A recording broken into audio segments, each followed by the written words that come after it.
My career as an automotive improvement expert began when I modified my first car. Since then, as a car enthusiast and published author, my obsession with the automobile has led me to enhance tons of vehicles, both inside and out.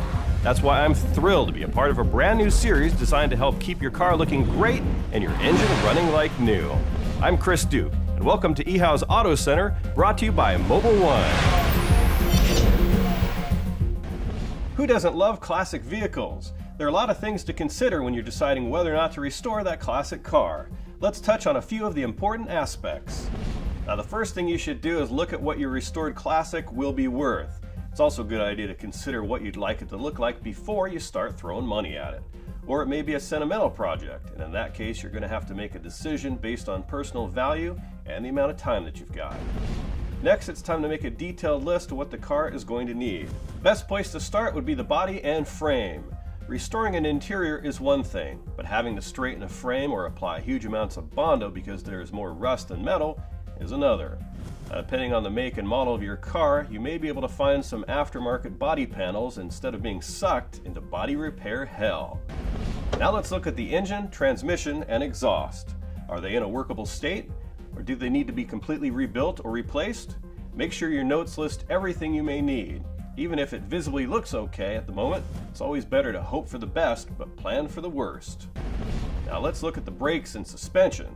If it's a classic car or truck that hasn't been touched in quite some time, you're most likely going to have to do a lot of work here. List out the state the components are in and what you think needs to be replaced versus what is workable. Now go over the interior, including the gauges and electrical components and wiring. How are the seat frames? Is everything still sturdy and connected, or rusted and falling apart? Do all the wires look okay, or are they barely holding on? And don't forget the interior trim as well. Next, inspect your wheels and tires. Now that you've done your detailed list, sit down and price everything you think you'll need for the project out. Depending on how you want the project to look when you're done, you may want to make two price lists, one for back-to-stock restoration and one for show. And once you have all this information laid out in front of you, it will be much easier to gauge if this project is worth your time and effort or not. You also have a good idea how long it will take you, since you have a fairly decent idea of what you'll have to budget for. For work you can't do yourself, don't forget to get quotes from paint and body specialists and or your mechanic. It's better to overestimate than to suddenly be hit with a large unforeseen expense because you didn't think about a specialist's labor costs. And be sure to hit the internet and check prices at restoration retailers and auction sites.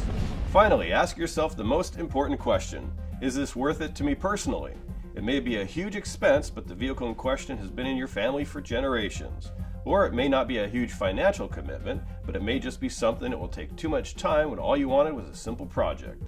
The final decision always comes down to you, but arming yourself with as much information and foresight as possible will help you make a decision you can live with. Well, I hope that we've helped you figure out how to best tackle that classic. They can be fantastic projects, but you've got to be as prepared as possible. For eHow's Auto Center, I'm Chris Duke. Here's to helping keep your car running like new.